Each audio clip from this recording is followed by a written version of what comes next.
ഇനി ഈ operations management ഒരു ഇൻഡിപെൻഡൻറ്റ് ഏരിയ അല്ല.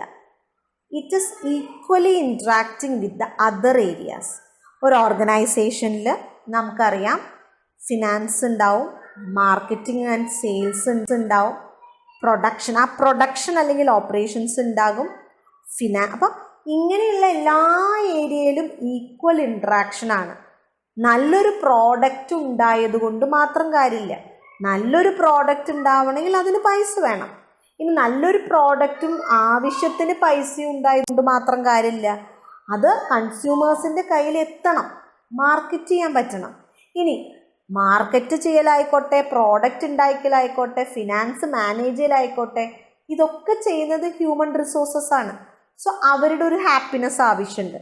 സോ അങ്ങനെ ചിന്തിക്കുമ്പോൾ ഒരു ഓർഗനൈസേഷനിൽ പ്രോഡക്റ്റാണ് ഏറ്റവും ഇമ്പോർട്ടൻ്റ് എന്ന് നമുക്ക് പറയാൻ പറ്റില്ല. അല്ലെങ്കിൽ പ്രൊഡക്ഷൻ അല്ലെങ്കിൽ ഓപ്പറേഷൻ മാനേജ്മെൻറ്റ് ആ പ്രോഡക്റ്റുമായി റിലേറ്റഡ് ആയിട്ടുള്ള അത് പറയാൻ പറ്റില്ല. പൈസ ഉള്ളതുമാണ്, വേണ്ടോളം ഇൻവെസ്റ്റ്മെൻ്റ് ഉണ്ട്, സോ ദാറ്റ് ഇസ് എവറിത്തിങ് എന്ന് പറയാൻ പറ്റില്ല. എത്ര പൊട്ട പ്രോഡക്റ്റ് വേണമെങ്കിലും ഉണ്ടാക്കിക്കോളൂ, സെയിൽസ് മാർക്കറ്റിംഗുകാരും അത് ശരിയായിക്കോളൂ എന്ന് പറയാൻ പറ്റില്ല. ഇനി ഇതൊക്കെ ഉണ്ടായാലും നേരെ ചുവ പണിയെടുക്കുന്ന ആൾക്കാരില്ലെങ്കിൽ ഈ ഒരു കാര്യവും നടക്കില്ല.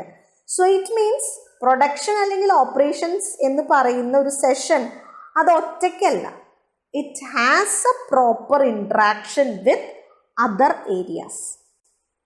അപ്പം ഓരോന്നിനും അതിൻ്റേതായിട്ടുള്ള പ്രാധാന്യം ഉണ്ട്.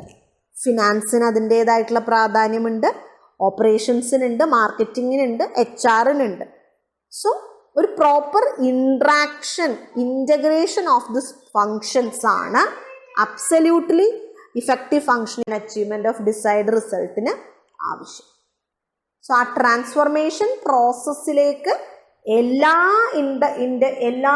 ഫങ്ഷൻസും ഇൻ്റഗ്രേറ്റ് ചെയ്താൽ മാത്രമേ വാല്യൂ ആഡഡ് ആയിട്ടുള്ള രീതിയിൽ ഈ ട്രാൻസ്ഫോർമേഷൻ പ്രോസസ്സ് കംപ്ലീറ്റ് ചെയ്യാൻ പറ്റുള്ളൂ.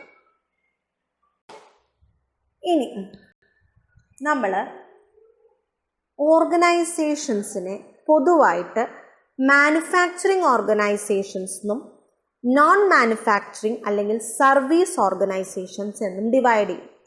മാനുഫാക്ചറിങ് ഓർഗനൈസേഷൻ ആയിക്കോട്ടെ, സർവീസ് ഓർഗനൈസേഷൻ ആയിക്കോട്ടെ, രണ്ടിടത്തും ഒന്ന് പ്രോഡക്റ്റ് ഒന്ന് service.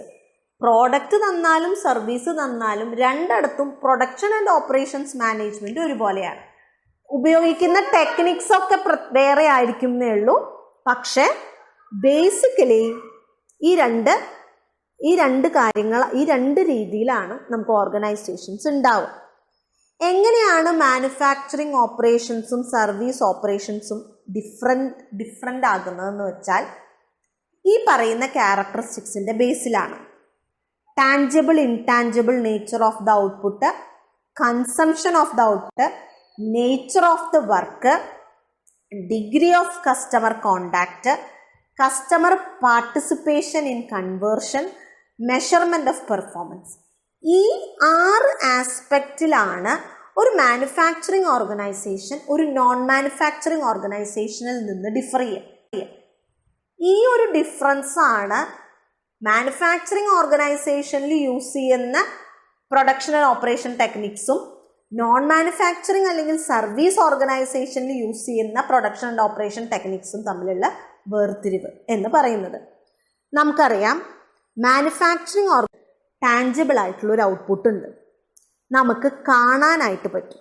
Output that customers consume over time. Consume ചെയ്യാൻ പറ്റുന്ന രീതിയിലുള്ള, കാണാൻ പറ്റുന്ന രീതിയിലുള്ള പ്രോഡക്റ്റുകൾ. അപ്പം അവിടെയുള്ള ജോലികൾ എക്യുപ്മെൻറ്റ് കൂടുതലും ലേബർ കുറവും ഉള്ളതായിരിക്കും. കസ്റ്റമർ കോണ്ടാക്റ്റ് കുറവായിരിക്കും.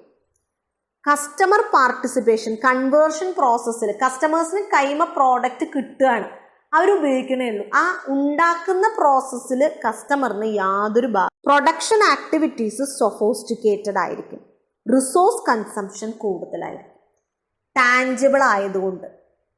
നേരെ മറിച്ച് സർവീസ് ആണെങ്കിൽ ഇതിന് നേരെ തിരിച്ച ഇൻടാഞ്ചിബിളാണ്, ഫീൽ ചെയ്യാനേ പറ്റുള്ളൂ നമുക്ക്. സർവീസ് തൊട്ട് നോക്കാനായിട്ട് പറ്റില്ല. സർവീസ് ഇൻടാഞ്ചിബിൾ ഔട്ട്പുട്ടാണ്. കസ്റ്റമേഴ്സ് കൺസ്യൂം ചെയ്യുക ഇമ്മീഡിയറ്റ്ലി. അവിടെ ലേബർ കൂടുതലും എക്യുപ്മെൻറ്റ് കുറവുമാണ് വേണ്ടത്. ഡയറക്റ്റ് കോണ്ടാക്റ്റ് ഉണ്ട്. കസ്റ്റമർ പാർട്ടിസിപ്പേഷനിലൂടെയാണ് കൺവേർഷൻ പ്രോസസ്സ് നടക്കുന്നത്. അവിടെ റിസോഴ്സ് കൺസംഷനൊക്കെ നമുക്ക് മെഷർ ചെയ്യൽ വളരെ ബുദ്ധിമുട്ടാണ്. ഇതാണ് ഒന്ന്. ഇനി tangible intangible. Consumption of output എന്ന് പറഞ്ഞാൽ ഞാനൊരു പ്രോഡക്റ്റ് വാങ്ങിച്ച് വന്നാൽ അപ്പം കഴിക്കുകയാണ്, അല്ലെങ്കിൽ ഞാൻ ഉപയോഗിക്കും അപ്പോഴോ പിന്നീടോ. സർവീസ് അങ്ങനെയല്ല. ഒരു സ്ഥലത്ത് പോയിരുന്ന് എൻ്റർടൈൻമെൻ്റ് ആണെങ്കിൽ അത് അപ്പം തന്നെയാണ്. ആ കൺസംഷൻ അപ്പോഴാണ്. ഒരു ഡോക്ടറെ കാണാൻ പോകുന്നു, അപ്പം തന്നെയാണ് ആ ഒരു സർവീസിൻ്റെ കൺസംഷൻ പാരലലിയാണ്. പ്രോഡക്റ്റ് അങ്ങനെയല്ല. വേണമെങ്കിൽ അപ്പം കൺസ്യൂം ചെയ്യാം, അല്ലെങ്കിൽ നമുക്ക് സ്റ്റോർ ചെയ്യാം. സർവീസ് ഒരിക്കലും സ്റ്റോർ ചെയ്യാൻ പറ്റില്ല. ഇനി ആളുകൾക്ക് പ്രാധാന്യം കൂടുതലാണ് സർവീസിൽ. കാരണം സെർവ് ചെയ്യുന്ന ആളുടെ മുഖമാണ് ആ സർവീസിന്.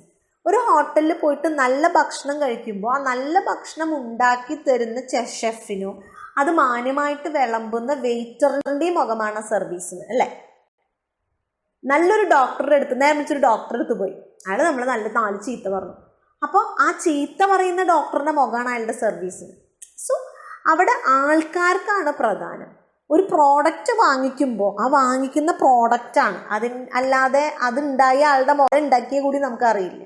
സോ അതാണ് വർക്കിൻ്റെ നേച്ചറിലുള്ള ഡിഫറൻസ്. ഇനി മാനുഫാക്ചറിങ് ഓർഗനൈസേഷനിൽ ഒരിക്കലും കൺസ്യൂമേഴ്സിൻ്റെ കോണ്ടാക്റ്റ് ഇല്ല. നമ്മൾ ഒരിക്കലും ഉണ്ടാക്കുന്നിടത്തൊന്നല്ല വാങ്ങിക്കുന്നത്, കടകളിൽ നിന്നാണ് വാങ്ങിക്കുന്നത്. അത് ഡിസ്ട്രിബ്യൂഷൻസ് ആണ്. ഉണ്ടാക്കുന്നവിടെ ആയിട്ട് അവിടെ ഒരു കോണ്ടാക്റ്റ് ഇല്ല. പക്ഷെ സർവീസ് കസ്റ്റമറിന് ഡയറക്റ്റ് കോണ്ടാക്റ്റ് ആണ്. അതുകൊണ്ട് തന്നെ പ്രോഡക്റ്റിനെ ഇൻപുട്ടിനെ ഔട്ട്പുട്ടാക്കുന്ന കൺവേർഷൻ പ്രോസസ്സിൽ മാനുഫാക്ചറിങ്ങിലാണെങ്കിൽ കൺസ്യൂമേഴ്സിന് പങ്കില്ല, പക്ഷെ സർവീസിലാണെങ്കിൽ കൺസ്യൂമേഴ്സിന് പങ്കുണ്ട്.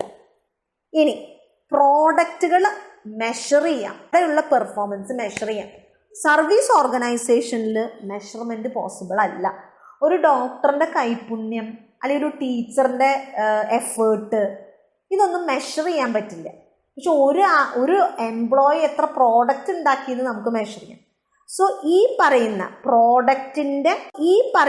പ്രോഡക്റ്റിൻ്റെ നേച്ചറിലുള്ള വ്യത്യാസം, അതിൻ്റെ കൺസംഷനിലുള്ള വ്യത്യാസം, ജോലിയുടെ സ്വഭാവത്തിലുള്ള വ്യത്യാസം, കൺസ്യൂമറായിട്ട് കോണ്ടാക്ട് വരുന്നതിലുള്ള വ്യത്യാസം, കൺവേർഷൻ പ്രോസസ്സിൽ കസ്റ്റമറിൻ്റെ പാർട്ടിസിപ്പേഷൻ ഉണ്ടോ ഇല്ലേ എന്നുള്ള വ്യത്യാസം, മെഷർ ചെയ്യാനുള്ള വ്യത്യാസം, ഈ 6 കാര്യങ്ങളിൽ മാനുഫാക്ചറിങ്ങും സർവീസും തമ്മിൽ വ്യത്യാസമുണ്ട്.